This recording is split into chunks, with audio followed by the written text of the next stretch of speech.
ॐ स्वरूपाय नमः। ॐ श्री सद्गुरवे नमः।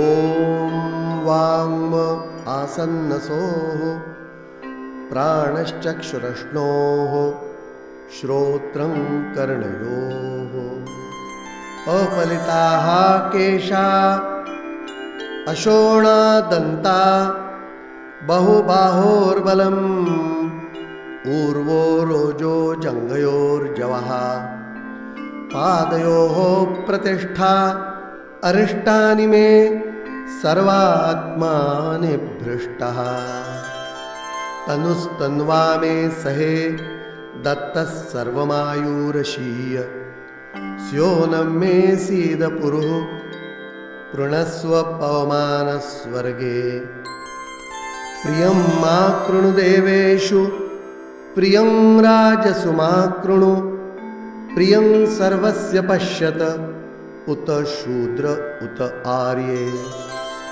तच्चक्षुर्देवहितं पुरस्तात् शुक्रमुच्चरत पश्येम शरदशतं जीवेम शरदशतं शृणुयाम शरदशतं प्रब्रवाम शरदशतं अदीनाः स्याम शरदशतं भूयश्च शरदशतात्।